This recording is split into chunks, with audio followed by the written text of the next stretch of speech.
mother and her daughter disappeared during what should have been a peaceful family trip through the heart of the Amazon, leaving behind only silence and a shattered father. But 9 weeks later, in a desperate search far off the main trail, he stumbles upon something buried, something not meant to be found. The damp breath of the jungle clung to Marcus Ellis as he stepped deeper into the green abyss. The room still smelled like lavender oil and stale humidity, the kind of scent that clings to memory more than fabric. Marcus Ellis sat on the edge of the narrow hotel bed in Manaus, Brazil, staring at a weathered photo of his wife and daughter. The picture had been taken just hours before they vanished, a selfie Elena had snapped with Chloe beside the Amazon River, their eyes gleaming with anticipation, unaware of what would unfold next. 10 weeks, 70 goddamn days. That's how long it had been since they had walked out of this room and never returned. Marcus had been bedridden that morning, burning with a jungle-induced fever, his body too weak to join the river tour they had eagerly booked the night before. Elena had hastened it, reluctant to leave him alone, but Chloe had been too excited, and he'd insisted. "Go," he'd whispered with a smile, brushing Ali's birthday aside. "Take pictures. I'll be here when you get back." But they never came back. That afternoon, he woke to an empty room. By dusk, his fever had broken, but his dread had begun to spike. No calls, no messages. When he contacted the tour operator, they claimed the boat had left on schedule, guided by a licensed local named Tomas Rios. The police were notified. A preliminary search revealed their canoe half submerged along a remote tributary, no bodies, no tracks, just silence. Authorities suggested an accident, perhaps a storm or wild animal attack, but Marcus knew something was off. Elena was cautious to a fault. She had survival training. Chloe, at only 11, could tie a bowline knot faster than he could. Something had happened, something unnatural. In the following weeks, Marcus transformed from grieving husband to obsessed investigator. He stayed in Manaus, haunted the police station, hired local trackers, paid off reluctant villagers, and even bribed corrupt officials. He retraced the entire route himself, machete in hand, sleeping on jungle floors, eyes constantly darting for signs. Anything. Nothing. Until today. The postcard arrived in a plain envelope, slid under his hotel door without a sound. The front was illustrated with a crude drawing of a sloth clinging to a tree. But the back, that changed everything. 3 words scrawled in childish handwriting, "We're still here," and just below it, "Daddy, help." It was Chloe's writing. He recognized the way her lowercase, two-eyed, the way she recognized the way her I with a small slash. It was unmistakable. He stared at the card, barely able to breathe. The return location was even more bizarre, a place called Yarukani, a village not on any map, not in any jungle registry, not referenced in guidebooks or government archives. Marcus tried to find it on Google Earth, on tribal territory databases, on topographical maps. Nothing. It didn't exist, but Chloe had written it. His mind reeled with questions. Who had sent this? How had they gotten her to write it? Was it real? A trick? A trap? Or was his daughter, his brave, clever Chloe, still out there, fighting, waiting? Hope was a dangerous thing. It lifted you from grief, but only to drop you further when the truth fell short. Still, Marcus clung to it like oxygen. He folded the postcard and tucked it into his worn leather wallet. He hadn't felt this focused in weeks. He wasn't sure if it was adrenaline or desperation, but it didn't matter. He knew one thing for certain. He had to get to Yarukani, real or not. He had to try. Packing was swift. He had never truly unpacked. In the corner of the room stood his gear: boots, compass, mosquito netting, first aid kit, a satellite phone with limited service. He added the postcard, a GPS tracker, and Chloe's last birthday gift to him, a Swiss Army knife engraved with the words, "For the Wild." He smiled bitterly. She had always been the wildest part of his life. He made his way downstairs and flagged the hotel clerk, a young man named Leandro, who'd grown to pity Marcus over the weeks. "Can you find me a guide?" Marcus asked, voice sharp with resolve. "Someone who knows the river systems, not the tourist spots?" Leandro blinked, then nodded. "There's someone. Old, quiet, doesn't like outsiders." "Perfect," Marcus said. By sunset, Marcus was on a small motorboat with a grizzled man named Zay, whose skin was the texture of tree bark and whose eyes carried stories they hadn't told in decades. They left the city's lights behind, swallowed by the creeping black of the jungle night. Zay said little, but he understood the coordinates Marcus had marked based on a hunch from the jungle night. They headed northwest, toward a region whispered among locals but often avoided, where maps ended and rumors began. Hours passed. The river narrowed. Fog settled over the water. At some point, Marcus stopped tracking time. He only stared at the trees, imagining Chloe out there, whispering to the forest, sending this fragile, desperate message. At dawn, the boat slowed near a cluster of ancient trees that twisted skyward like gnarled fingers. Zeb killed the engine and pointed toward the dense brush. "From here, on foot," he muttered. "You sure you want this?" Marcus only nodded. He had crossed a line hours ago. There was no turning back. The jungle swallowed sound like it swallowed light, completely and without apology. Marcus followed Z's lead as they hacked through the thick brush, the heat clinging to his skin like a fever reborn. Sweat poured down his back, mixing with the stale odor of fear and old exhaustion. His pack felt heavier with every mile, weighed not only by gear, but by growing realization that this wasn't a rescue mission. It was a hunt, one he wasn't sure he would return from. After nearly an hour of pushing through tangled roots and vines that clawed at his legs, Zeb stopped near an overgrown clearing and raised a hand.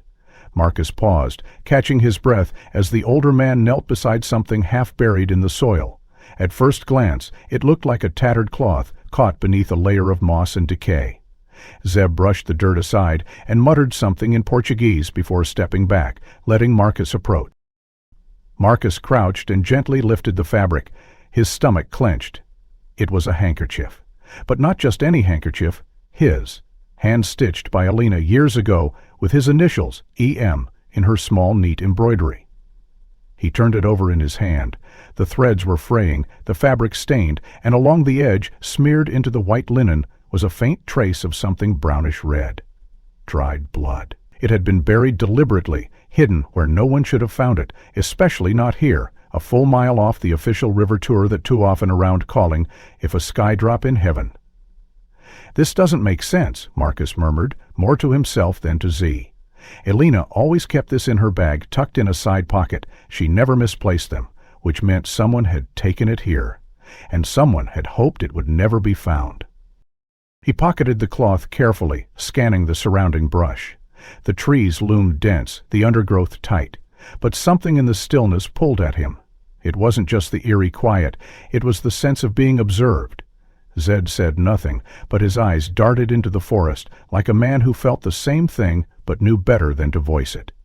They pushed deeper, Marcus driven now by more than instinct. He couldn't explain it, but there was a thread running through the jungle, invisible yet tangible, leading him somewhere he hadn't planned to go. By late afternoon, the trail opened into a strange glade. At its center stood a tall wooden totem, polished and bright against the surrounding decay. Marcus froze mid-step. The carving on the totem was not abstract or symbolic. It was a face. Chloe's face. Every detail, from the curve of her cheeks to the slight asymmetry of her left eyebrow, had been chiseled into the wood with intimate precision. Her eyes had been hollowed out in a way that made them seem alive, haunting. His breath caught in his throat. "No," he whispered. "This can't be." Zay took a slow step forward and muttered something under his breath that Marcus didn't catch. "It's her," Marcus said aloud. "How is it hurt?" He stepped closer, running his fingers along the carved cheek. The wood was warm from the sun, but smooth, recently treated. This was new, no more than a couple months old, but the timeline didn't match. Chloe had only disappeared 10 weeks ago. This carving had been made before that. His mind whirled. Had someone seen her beforehand? Had they been watched before the tour ever began? Just then, a rustle from the edge of the clearing made both. A woman appeared, elderly, cloaked in woven fabrics the color of earth and leaves. Her face was lined with time, her eyes milky but focused. She didn't speak, but gestured for them to follow. Marcus hesitated, unsure, but something in her expression felt anchored, purposeful. She led them through a narrow path winding behind the glade, deeper into the grove of towering cibus. Hidden within the trees were a cluster of huts, small, hand-built shelters with thatched roofs and no modern features. The village was ghostly quiet. Children peeked from behind woven curtains. Men watched silently, their faces unreadable. The woman brought Marcus to the largest hut and pushed aside the curtain. Inside was a dim room, lit by a small fire pit and lined with strange objects: bones, dried herbs, feathers, and masks. But what drew his attention was the mural on the back wall, painted in ochre and black.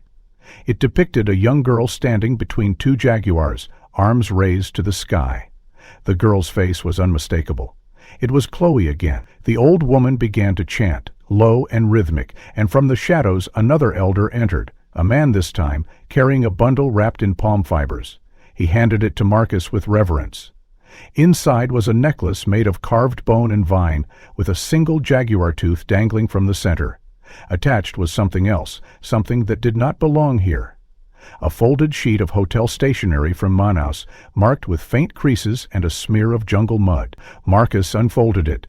There, in English, scrawled in black letters, "Don't trust Calderon." His heart dropped. Inspector Calderon was the only law enforcement officer who had taken him seriously. The one who had gone out of his way to share intel, to listen, to act. The one who had told Marcus the case was being buried by corruption. And now this. Was Calderon lying? Had he been working both sides? Was he leading Marcus into a trap? He looked up to question the villagers, but they had already begun to disappear, fading like ghosts into the forest. The woman who had guided him here stood at the doorway, eyes fixed on him. "Elle observe 'em," she said softly. "They watch." And then she was gone too.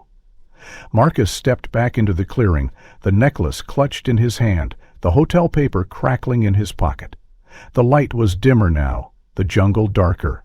A truth had begun to take shape in the shadows. Elle and Chloe hadn't simply vanished, they had been taken. Watched, anticipated. The carving proved that. The warning confirmed it. And if Calderon couldn't be trusted. The jaguar tooth necklace hung heavy around Marcus's neck, a constant reminder that the deeper he dug, the more treacherous this jungle became. The villagers' silence echoed louder than any scream, and the warning scribbled on hotel paper, "Don't trust cavalry," and played over and over in his mind like a broken record. When Marcus returned to the riverside clearing where Zay had remained with the boat, his hands were shaking, not from exhaustion, but from the weight of betrayal that now colored every memory of the inspector. He climbed into the boat without speaking, nodding once at Zay, who raised an eyebrow but said nothing.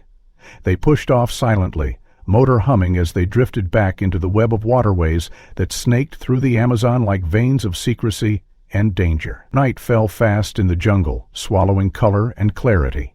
At the next outpost, a crumbling police checkpoint built on stilts over the river, Marcus accessed the public satellite Wi-Fi under the pretense of checking his messages. Instead, he logged into a private storage account where he had uploaded every document, recording, and photo connected to the investigation. And there it was, an email received just days before. It had slipped past him in the haze of sleepless searching.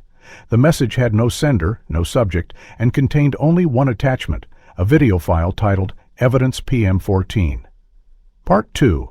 A screen flickered to life, grainy and poor-lit. Elena sat on a wooden bench in what looked like a shack, walls of bamboo, shadows flickering from oil lamps. Her wrists were not visibly bound, but she didn't move. Her voice was flat, scripted. "My name is Elena Ellis. I am alive, so is my daughter Chloe. We are being treated well." The monotone delivery was jarring, uncharacteristic. Her eyes remained fixed on the camera. "We are safe. We are not in danger. No one should come looking for us." She paused for a second, just a beat longer than natural, and then continued, "Please, tell my husband Marcus to stop. Go home." Her tone never wavered, but her eyes blinked oddly near the end of the sentence. Blink, blink, blink. Pause. Blink, blink, blink, blink. Marcus leaned forward, freezing the frame and playing it again, this time counting every blink. His breath caught. It wasn't random, it was Morse code. He rewound, scribbled it out, translated, "Rio da Fumaca, help." His hands trembled. Elena had encoded a message right into the video under the watchful eyes of her captors. Somehow she had managed to smuggle out both a confirmation of life and a location. The Rio da Fumaca, he'd heard the name before, whispered in connection with cartel activity hidden along the smoke-colored river deep in the jungle's northwest quadrant. Marcus showed the video to no one, not even Z. He needed time to verify. If Calderon was compromised, if the local officers were complicit, any slip-up could get Elena and Chloe killed. For now, it was him versus the jungle. And the jungle had a head start. 2 days of hiking followed. Z dropped Marcus near a logging road with no questions, just a look that said, "Be careful," and Marcus began the trek alone. Guided by compass and instinct, he made his way along narrow animal paths, avoiding any obvious human trails. It was on the 3rd day that he heard it, a child's laugh. Not joyous, not wild. Controlled. Practiced, like something rehearsed. He crouched low, moving toward the sound until he reached a clearing where a cluster of makeshift wooden buildings stood. It looked like a forgotten orphanage fused with a military camp. Children, some as young as 6, ran drills under the watchful gaze of armed adults.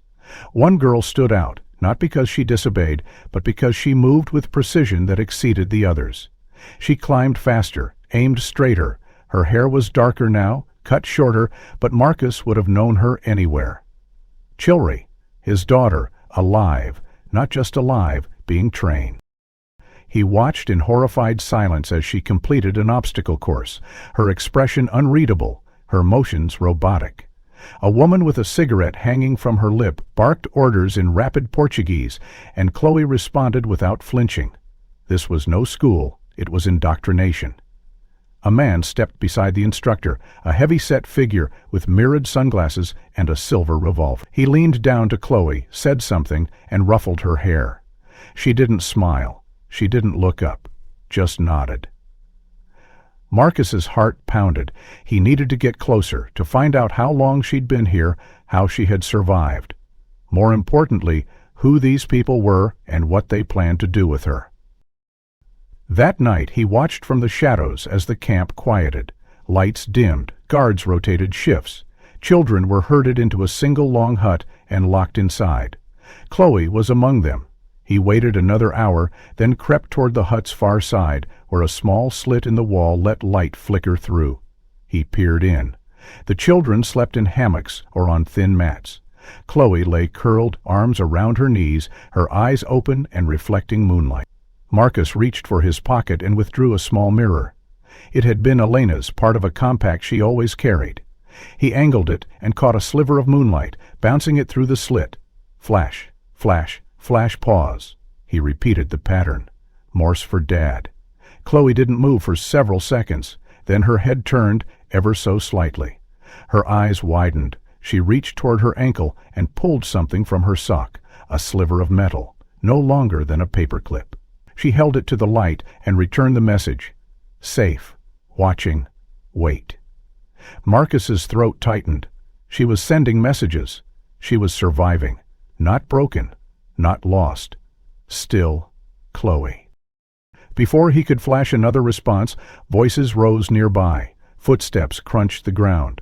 Marcus pulled back, vanishing into the brush just as 2 guards walked past, muttering about shifting patrol routes and some meetings scheduled for the morning. He backed away slowly, heart hammering, memorizing every detail of the camp's layout. He couldn't take her tonight. It was too risky. But now he had confirmation. Elena was alive, and Chloe was here, embedded in what could only be a cartel-run training camp for child operatives. Marcus knew he had to dismantle this from the inside, but he was just one man in a jungle of shadows, and the clock was ticking. The humid air weighed heavier than ever as Marcus retreated from the camp's perimeter, his mind racing with 1,000 conflicting thoughts and calculations.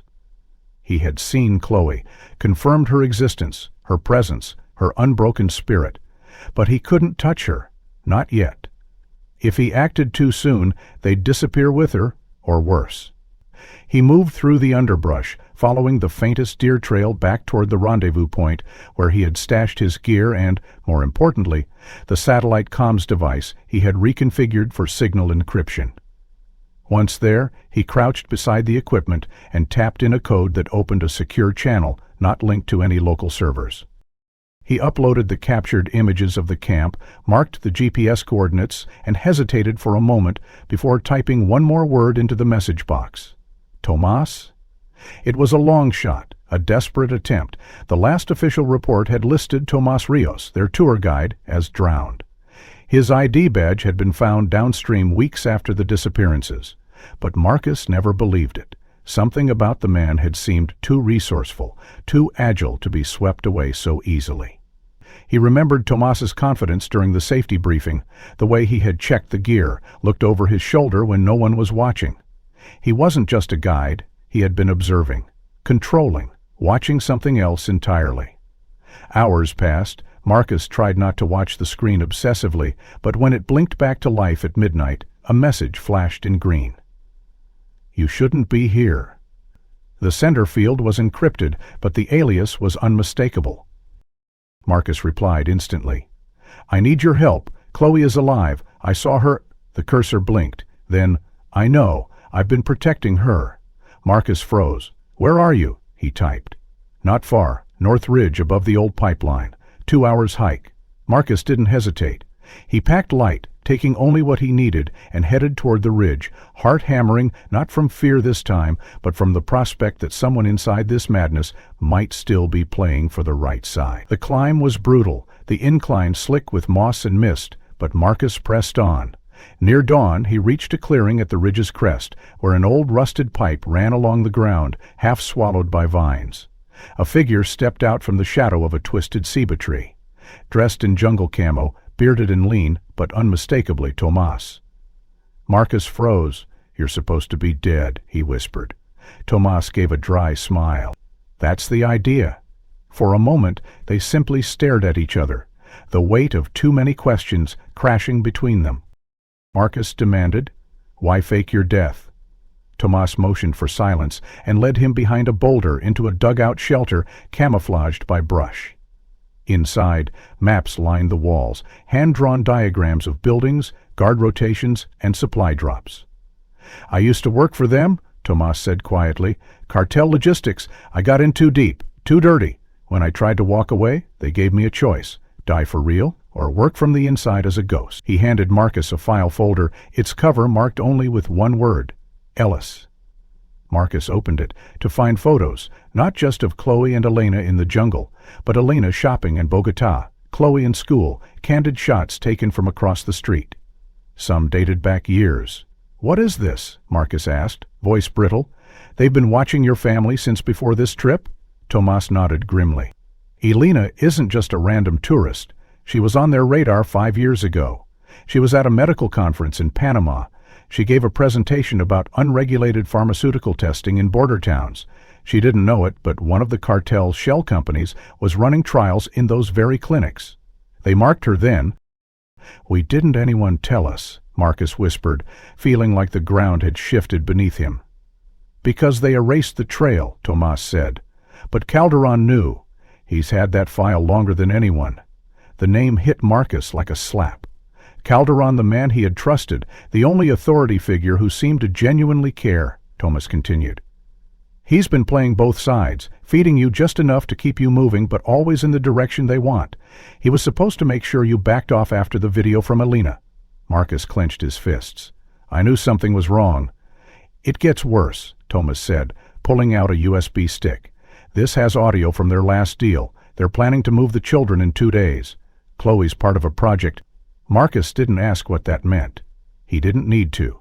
He could hear Elena's voice in the video now, hear the stiffness, the fear, and the hidden code she had risked everything to send. We stopped them, Marcus said. Tomas nodded slowly. But we'll need help, real help.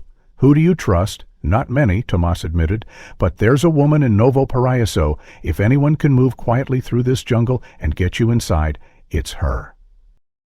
Marcus took a deep breath, absorbing the staggering truth that Elena had been a target long before they'd boarded that tour boat, that their entire trip may have been orchestrated from the start. Every polite smile from a hotel clerk, every suggestion to take this guide instead of another, all possibly parts of a slow-moving net designed to isolate and capture. Chloe had not just been collateral, she was part of the plan. And Marcus had been nothing more than a variable they hadn't fully accounted for, until now. The realization that Alina had been marked years ago gnawed at Marcus like an infection under the skin, spreading into every memory and every decision he thought had been his own. With Tomas now by his side, their mission shifted from frantic rescue to coordinated counterattack. They couldn't just get Chloe out, they had to dismantle the web tightening around her. 2 days. That was all they had before the next scheduled transfer, before Chloe and the other children would vanish into the cartel's global network, and any trace of them would be erased forever. Tomas had arranged a meeting with the contact in Novo Paraguaso, a jungle trading outpost built along a bend of the Rio Amazonas. The woman, Valeria, mid-40s, eyes sharp as obsidian, led them into a narrow alley behind her storefront and into a trap door that dropped into a subterranean bunker. "Stirred up ghosts," she told Marcus as she poured bitter mate tea into clay mugs. "I've heard stories from the interior about a village that doesn't appear on maps, about a shrine, a ceremony." "What kind of ceremony?" Marcus asked. "A ritual. They call it La Ofrenda del Silencio, the offering of silence," she said, voice low. "Once a year they choose a pair, worshipped for days. Then they vanish." Marcus stared at her. "You're saying it's human sacrifice?" Valeria shrugged. "Not exactly. They believe the jungle grants power through surrender. Some say the cartel adopted the tradition to justify organ harvesting. Others believe it started the other way around." "Who do they pick?" Tomas asked, already guessing the answer. "Usually blonde or fair-skinned." Marcus felt a chill ripple through him. Alina, Chloe. They matched the profile exactly. Valeria reached beneath a cabinet and pulled out an old DSLR camera wrapped in a plastic bag. "I salvaged this from a raid we did last year, deep in the Tapajos tributaries. Thought it was junk until I saw the photos." She powered it on and flipped through the images. Most were mundane, riverboats, wildlife, tourist group shots. But then, near the end, the tone shifted. One image showed a young girl, Chloe, standing on a makeshift altar of stone, flanked by garlands of feathers and bone. Her expression was unreadable, her arms lifted, her skin marked with red dye. In the background stood Elena, wrapped in a robe stitched from banana leaf fibers, her face painted white. "This isn't real," Marcus whispered. "This had to be staged." "It's not," Valeria said. "These ceremonies are sacred to a fringe group that the cartel co-opted. They film the rituals for private buyers, for collectors of rare experiences." Tomas flipped to the next photo and froze. A man stood beside the altar, dressed like a tourist, cargo vest, wide-brimmed hat, mirrored sunglasses. He looked harmless, like someone you'd see on a cruise. But his face, it struck Marcus instantly, not from the video files or cartel documents, but from the very beginning. "He was on the dock," Marcus said. "The day Elena and Chloe boarded the canoe, I saw him." Tomas's face darkened. "That's Victor Hess," he said. "He's not just some cartel puppet, he's the broker. He runs the organ supply pipeline across 3 continents. If he's there in person, it means Chloe's high value." Marcus clenched his fists. "Then we're out of time." Valeria pulled up a digital map, overlaying drone images with tribal pathways. "They use an underground network of caves near Serra do Jacaré. It's been ritual ground for generations, but now the cartel uses it as both a sacred space and a holding facility. Your girl is likely already being prepared." Tomas nodded. "We need entry routes, security layouts." "Smuggling patterns. I've got blueprints stolen from a deserter, but the catch is the cave system floods every 6 hours. If you're in when it rises, you drown." "Then we get in and out before that," Marcus said. "I'm not leaving without them." Valeria handed him a waterproof roll containing satellite images, entry points, and schedules. "You'll need to go alone at first," she warned. "You get caught, and it's over." Marcus didn't argue. He was already thinking 4 moves ahead. That night, as rain lashed the jungle canopy, he slipped through the first checkpoint in a stolen ranger's uniform and followed a decoy route that took him beneath a crumbling bridge into the cavern mouth. The interior stank of damp limestone and incense. Echoes bounced off the walls like whispers from forgotten gods. He moved slowly, keeping to the shadows, and followed the painted symbols etched into the walls. spirals, eyes, trees with bleeding roots. Then he saw it. An open chamber, bathed in torchlight, filled with onlookers dressed in ceremonial garb, and at the far end, drawn on the stone wall in ancient red pigment, were two figures, a woman and a girl, one holding a jaguar's fang, the other a circle of sun behind her head. Marcus stared in horror. It was Elena and Chloe, stylized as divine beings. Their likenesses had been painted long before their arrival, as if they were prophesied or chosen. Suddenly a soft murmur rose behind him. He ducked into an alcove as two robed guards passed, speaking in hushed Spanish. El extraordinario ven manana, la ceremonia alaman, la ceremonia alamania. Marcus waited for them to disappear before pressing deeper into the caverns. How long had this been planned? Who else had seen that painting before Elena and Chloe ever stepped foot in Brazil? What kind of system had anticipated their presence to this degree? He reached into his pouch and withdrew Chloe's old compact mirror. He tilted it toward a torchlight, flashing 3 brief pulses. A pause, then 3 more. A secret language, a father's prayer that maybe, just maybe, she'd answer. The cold limestone pressed against Marcus's back as he leaned deeper into the alcove, holding his breath while shadows flickered past. The ceremonial cave ahead glowed with torchlight and the low hum of voices echoing through the hollow chambers. He had just begun plotting a path around the side when a sharp crack struck the back of his skull and everything went black. When Marcus regained consciousness, his limbs felt like they'd been dipped in wet cement. His head throbbed with a dull pressure, vision blurred and spinning. He was lying flat on a stone altar, wrists bound loosely with palm rope, surrounded by whispering figures in feathered robes. The scent of burning resin filled his nose, and drums pulsed somewhere beyond his view like a second heartbeat. Slowly he turned his head and blinked until the room resolved itself. He was in the central ritual chamber. Carvings adorned the walls, lit by braziers and flickering candles. Faces stared down from painted rock, some wide-eyed in awe, others twisted in agony. A masked figure approached, silver embroidery gleaming along the hem of his robe. "He awakens," the man declared in Portuguese, his voice theatrical, practiced. "The jaguar father returns to give his blessing," the crowd murmured, responding with rehearsed reverence. Before Marcus could move or speak, the masked man lifted a small bowl to Marcus's lips. A bitter liquid touched his tongue, metallic and earthy. He turned his face, but not before enough had passed his lips to trigger a sudden warmth, spreading through his chest and limbs.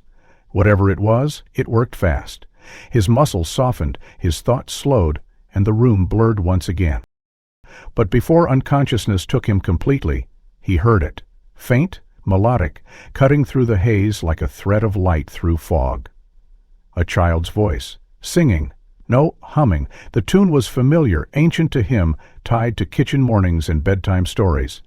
Little leaves and little streams carry dreams beneath moonbeams. Chloe. His eyes fluttered, his lips tried to form words. The humming grew stronger, more deliberate. She was here, she had seen him, and she was stopping the ritual. The humming faltered as someone shouted in confusion, a robed figure approaching the altar, but then another voice, a woman's, sharp and commanding. "He's not ready," she said in accented Portuguese. "The signs aren't complete." Marcus's mind drifted, but the voices continued to clash, confusion spreading through the crowd. A few figures moved toward the cave's edge, whispering urgently. The ceremony was unraveling. Chloe had caused a delay. She had saved him. When he woke next, he was alone in a dim alcove deeper inside the mountain. A faint glow lit the room, glowworms clinging to the stone ceiling above. His hands were free. Someone had cut near his side was a strange object, a dried fruit shell split and hollowed, etched with tiny carvings like ancient runes. There were 5 of them, strung together with jungle vine. He sat up slowly, cradling the fragile chain. Each shell had markings, lines, dots, spirals. At first glance they seemed decorative, but Marcus's mind clicked into gear. The spirals weren't random, they matched the topography on a stolen map from Tomas's bunker. The dots aligned with settlements. He grabbed a twig and began scratching in the dirt, mapping the pattern, overlaying it in his memory with the terrain between the cave system and the river. It wasn't art. It was a code, a map. Suddenly, everything shifted. This was Elena's work. It had to be. She was the only one who would know both the terrain and Marcus's obsession with topographic symbols. It was her way of reaching him without triggering cartel suspicion. He remembered her saying once that natural objects carried fewer questions in the jungle. "Hide your message where no one sees language," she had joked. Marcus felt his throat tighten. She hadn't stopped trying. Even in captivity, she had been plotting. He tucked the shells inside his shirt and began searching the chamber's edges for an exit. At the far end, partially covered in lichen, a cross-space opened between two columns of rock. He squeezed through, emerging into a tunnel veined with damp roots and the sound of trickling water. As he crept forward, the shells bumped softly against his chest, like a heartbeat echoing her courage. He emerged hours later into a collapsed section of the jungle near a dried riverbed. Night had fallen, stars pressed tight against the canopy's edge. He followed the shell map south, using the carvings as waypoints. He crossed two shallow creeks and a ruined hunting post before reaching a burnt-out shelter hidden beneath a tangle of vines. Inside, buried in ash, he found a broken compass, 3 empty food tins, and a torn scrap of Elena's scarf. It was her safe spot, her attempt to escape. This was where she had hidden after one of her attempts to flee. He knelt and pressed his hand against the earth, whispering her name. He didn't stay long. By sunrise, he had reached the coordinates etched in the final shell. There, hidden in the roots of a giant strangler fig, he found a message burned into bark. "Hold till dawn. Trust only Jaguar." It was her handwriting, again, and below it, scratched in with a rock, 3 numbers, different than any coordinates. They were times. Timing for a guard shift? A window for extraction? He didn't know, but it was his next step. The jungle had tried to swallow her, to erase her, but Elena had outwitted it, spoken through fruit and fire and shadows, and Chloe, his brave little girl, had sung the storm to a halt. Marcus stood beneath the towering fig, the vines rustling like breath all around him, and realized this wasn't just a rescue anymore. This was a war of wills, and Elena had drawn the first map to win it. The message carved into the strangler fig burned in Marcus's mind as he hiked cautiously through the pre-dawn jungle, each step toward the next shell coordinates drawing him deeper into the war Elena had already begun waging from inside her prison. She had marked the guard times. She had scouted escape routes. But he still lacked an army, and daylight was fast approaching. As he reached a rocky ridge above the canopy, the terrain opened into a slope where he could safely rest and review what he had. From his pack, he retrieved the pistol he had taken off a cartel guard days earlier during his first surveillance of the camp. He had kept it close ever since, trusting it as a last resort. As he cleaned the barrel and checked the clip, something felt off. He peeled back the leather wrap and saw it, a small embedded chip blinking red with a faint pulse. The GPS tracker. Rage clenched his gut. That explained too much. The ambush near the altar, the patrols that kept narrowing in on his safe zones, the drone that buzzed overhead twice yesterday. They had known his location because he had brought their tracker with him the entire time. He swore under his breath, smashed the device against a rock, and buried the remains under mud. But it was too late. He had led them straight to Elena's encoded route, straight to her safe zones, straight to her hope. Seconds later, he heard it engine. The whir of quad bikes approaching fast from the south ridge, and the bark of radios echoing in Spanish, "Zone 3, confirm last ping." Marcus grabbed his gear and bolted into the undergrowth, weaving through trees and brush, ignoring the lashes of branches against his arms. Gunfire cracked behind him, bullets slicing leaves inches from his face. He dove into a gully and crawled through a hollow log, heart pounding, lungs on fire. When he emerged on the far side, soaked in sweat and grime, he stumbled into a clearing surrounded by stilted huts and smoke pits. Women looked up, half-naked toddlers on their hips, machetes in their hands, firewood slung across their backs. Their expressions didn't shift into fear. They changed into something colder. Recognition. One of them stepped forward. She wore a necklace of jaguar teeth and a sash made from police tape. Her eyes scanned Marcus head to toe. "You're the foreigner," she said in Portuguese, steady and calm. "The one who still has a daughter alive." Marcus hesitated. Yes, he said. "My name is Marcus Ellis. My wife and daughter are being held by the cartel." The woman nodded once. "We know. We've been watching too." She turned and gestured to the others. "We're the mothers," she said. "They took our children, years ago. Some disappeared, some came back in body bags, others never came back at all." Marcus swallowed hard. "I don't have time. They're tracking me. They'll be here any minute." "Let them come," she said simply.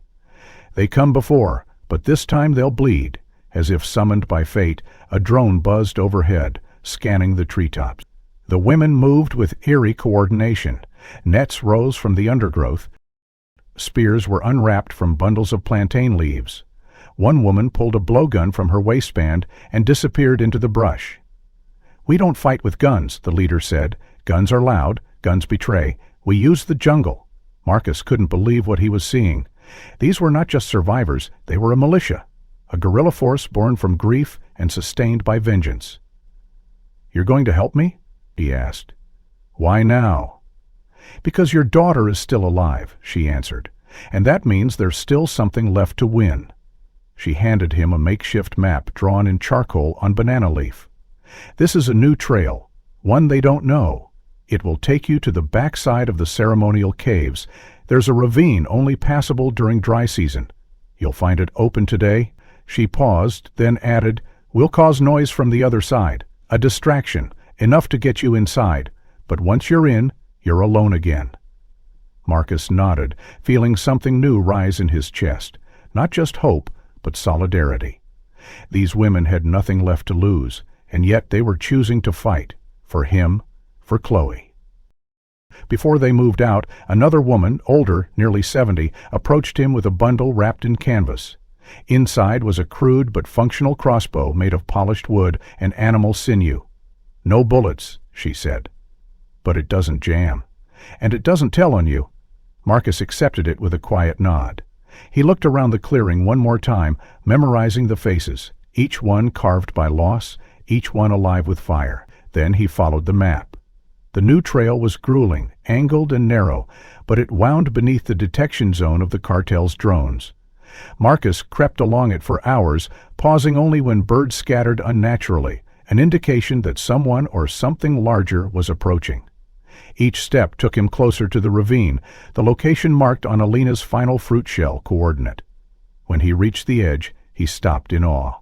Below him was the ceremonial compound, quiet in the midday heat, guards lounging in hammocks, the main gate wide open for some kind of delivery. To his right, the ravine sloped down into the jungle like a spiral vein carved by water. The ledge was slick, but the path was navigable. He started down slowly, gripping roots and edges, every muscle tense with anticipation. He could hear the distant rhythm of drums again, but rising. The ritual would begin soon. But Marcus wasn't alone anymore. He carried with him the fury of mothers who had buried too many names, and the voice of a girl who still sang through darkness. As he reached the bottom of the ravine and crawled toward the cave's edge, a sharp whistle cracked through the air behind him, one of the jungle mothers calling from the tree line. A coded signal. The first diversion had begun. Marcus crouched beneath a curtain of vines near the ravine's edge, sweat rolling down his neck as he scanned the compound below. The distraction had worked. Smoke now rose from the far side of the ceremonial village, and cartel soldiers shouted commands, splitting into chaotic units to handle whatever resistance the jungle mothers had conjured. It was enough. He slipped through a gap in the perimeter, scaled a crumbled wall half swallowed by roots, and entered the edge of the lower tunnel. But instead of heading toward the ceremonial hall again, he followed the corridor that veered northwest, guided by the last note in Alina's etched trail, the shell that bore 3 lines and a jagged shape like a fence. A training camp. Chloe had not only been held for ritual, she was being shaped into something else. The path narrowed, eventually leading to a grated gate. Marcus used a piece of bone-split iron to pry the hinge and slipped through into a new kind of hell. The clearing beyond was enclosed by barbed fences and guarded watchtowers, built in rough segments of jungle timber and reinforced by steel wire. Inside, groups of children no older than 12 moved in calculated silence, heads shaved, uniforms identical, gray fatigues, black boots. They ran laps through obstacle courses, practiced disassembling rifles, and recited phrases in unison that Marcus couldn't make out. But the rhythm was militant, relentless. He recognized the signs immediately: psychological conditioning, routine-based identity erosion. It was a child soldier program masked as survival training. He spotted instructors in tactical vests barking orders in Spanish, their tone cold-clipped. A boy who dropped a weapon during a timed drill was slapped across the face and forced to restart while the others chanted punishment phrases. Marcus gritted his teeth and scanned every face. The weight of failure tightened in his chest with each child he passed, none of them Chloe. He edged closer to a larger building at the far end, part barrack, part classroom. He climbed a tree near the back, parching silently as two children exited, flanked by a guard. The first child was a boy, tall, narrow-eyed, already showing the alert stiffness of someone watching for danger. The second was a girl, her hair shorter than he remembered, but her gait, her chin, the scar above her left brow from a bicycle fall 3 years ago, it was her. Chloe. Except now they called her Esperanza. One of the instructors barked the name, and she turned. No hesitation. She responded, but her eyes, they flicked toward the treetops where sunlight broke through the canopy, and she raised her hand to adjust a small mirror tied to her wrist with a scrap of elastic. She caught the sunlight, tilted her arm, and flashed 3 times toward the tree. Pause. 2 flashes. A pattern. Marcus nearly fell from the branch. Morse code again. DAD. His heart pounded. She remembered. She had held on to him even through whatever reprogramming they had tried. He reached into his belt and retrieved the compact mirror he had carried since the cave. Flicking a brief answer, turned suddenly, alerted by the glint.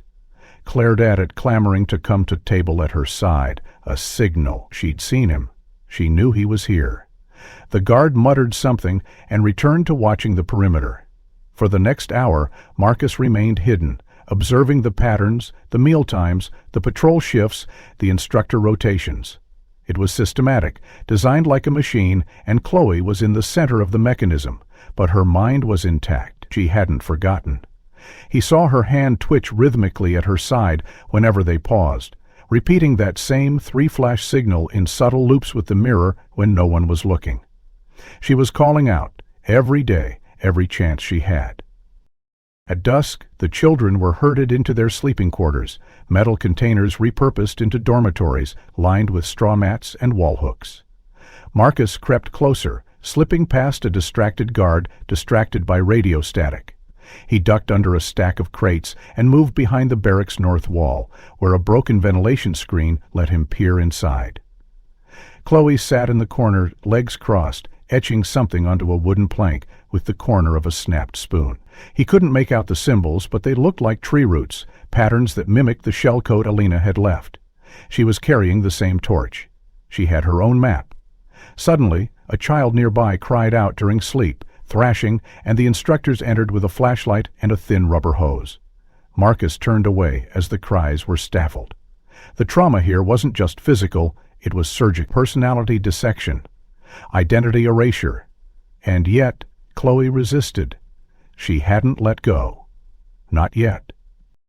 He memorized the room layout, the night guard's routine, and crawled back into the underbrush just before patrols doubled. He needed Tomas. He needed a plan. Extraction from this zone would be impossible without intel and timing. But the fire in Marcus's chest had reignited. His daughter had survived everything, adapted to her nightmare, and still held on to him with 3 flashes of light and the memory of a song. He would not let her become Esperanza. He would bring back Chloe. The jungle whispered warnings as Marcus made his way back to the extraction ridge, heart still pounding with the image of Chloe, his Chloe, etching coded maps in the shadows of captivity. Her resilience fueled him now, sharper than any weapon, more urgent than any plan. He needed allies, and he needed them now. When he reached the ridge, Tomas was already there, crouched beside a stashed crate of gear, covered in jungle camouflage. "Did you see her?" Tomas asked. Marcus nodded once. "She's in there. They're breaking her down, but she's still in there. She signaled me." Tomas's jaw clenched. "Then we're out of time." "We're not doing this alone," Marcus said, pulling a thin, weathered satellite phone from the folds of his bag. He input the emergency contact channel, one only known to a few in his old unit, and activated the beacon. The screen flashed blue. A secure channel opened. "This is Delta 3. I'm activating Protocol Dustfall." Silence for a beat. Then a voice responded. "Confirmed. Dustfall authorized.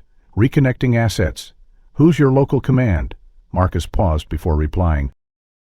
An hour later, in a hidden clearing deep in the jungle basin, Marcus stood face to face with the man he once thought was playing both sides. Calderon looked older now, warier, the kind of fatigue that comes from years of burying truth under red tape. "You were supposed to be dead," Calderon said simply. Marcus smirked. "Your people arrested Elena 5 years ago," Marcus said. "You knew she was marked." Calderon didn't deny it. "I buried that file to keep her off the radar. I failed." Marcus stepped closer. "We have one shot at getting her and Chloe out before Hess arrives. You in?" Calderon nodded. "My men are staged. We can hit them from 3 flanks, but we need your mind for the core." "I'm not just mind," Marcus said quietly, opening a sealed case and retrieving a harness of black gear, his old tactical rig still marked with the faded patch, ELAS, CQC-PEC. "I'm muscle too."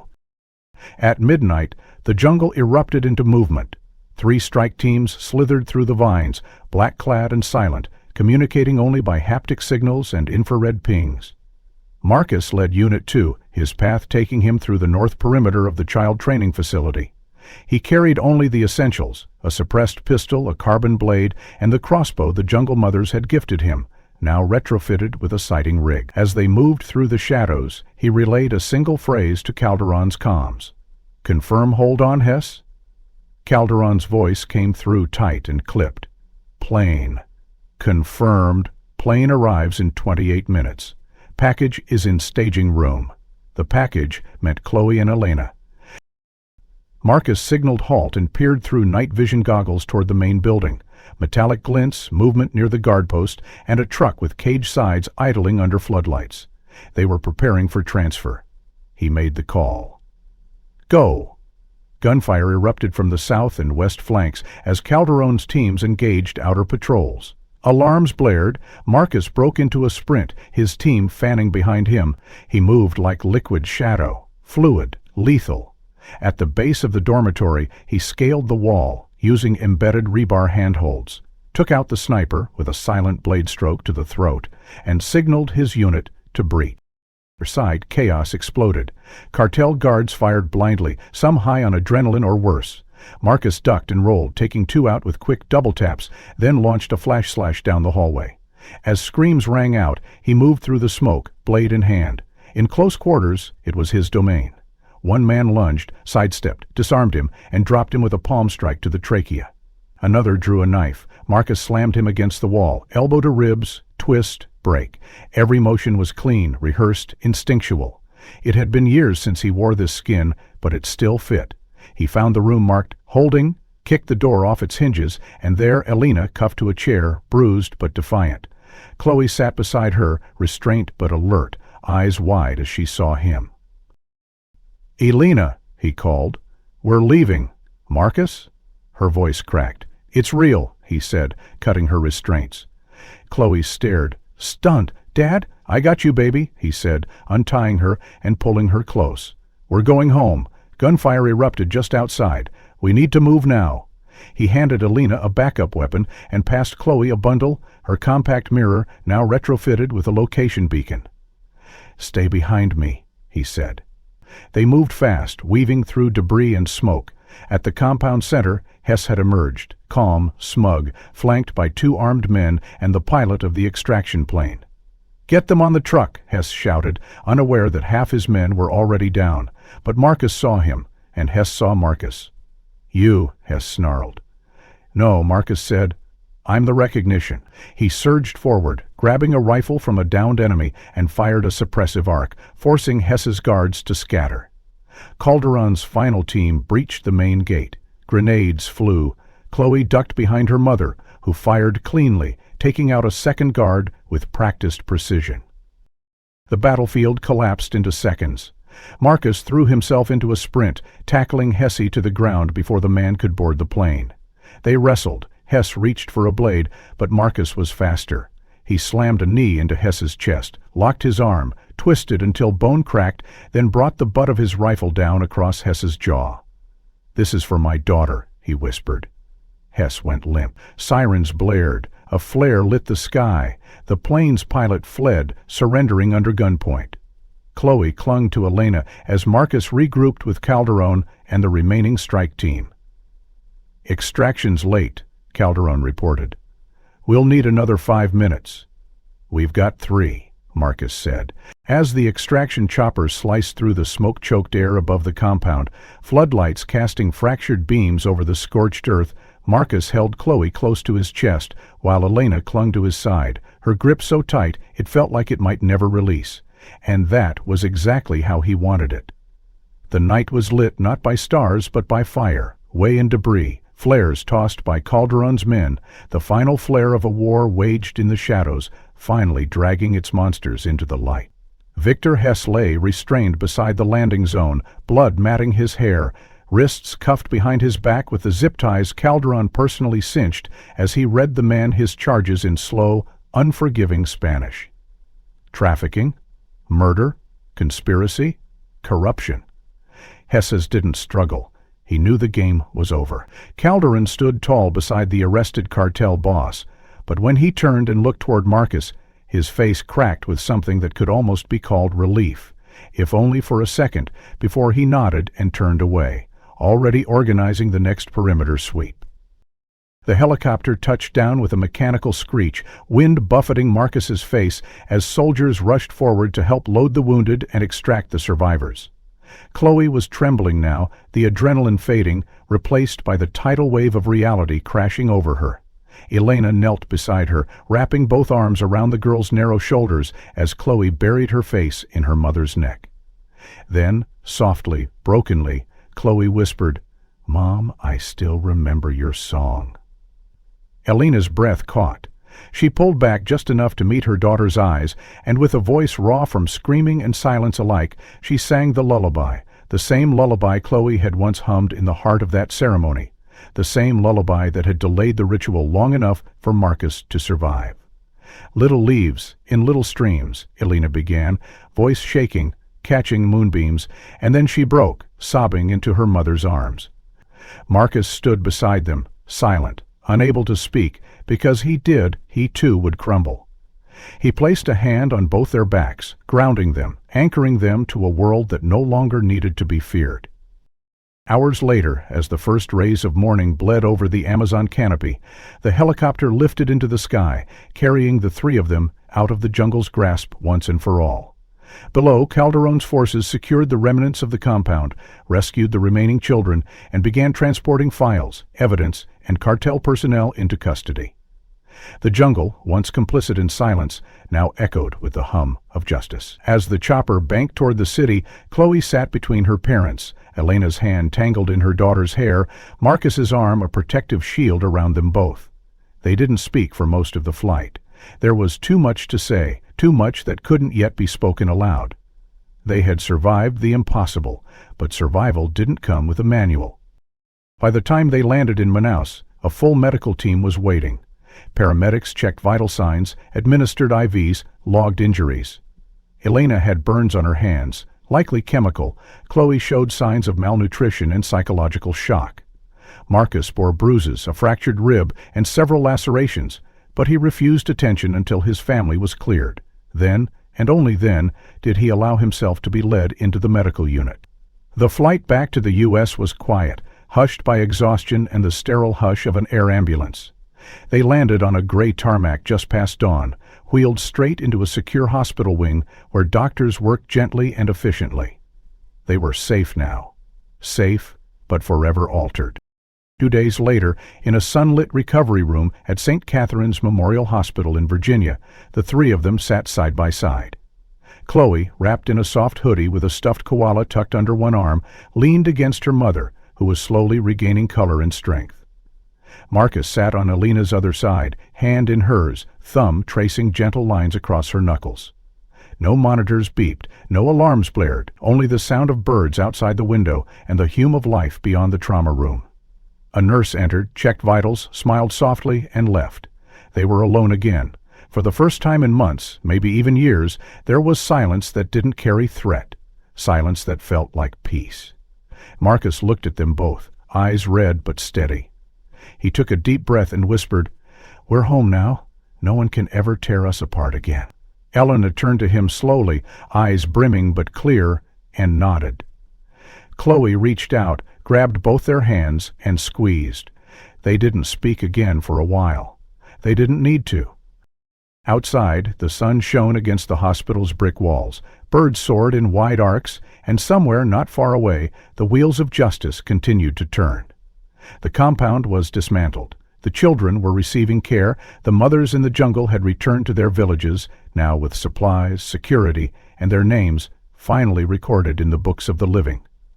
Calderon had submitted his resignation after testifying. Thomas had vanished again, but this time with a clean slate and a promise he had finally kept. Victor Hesse was being tried under international law, and his network had begun to collapse.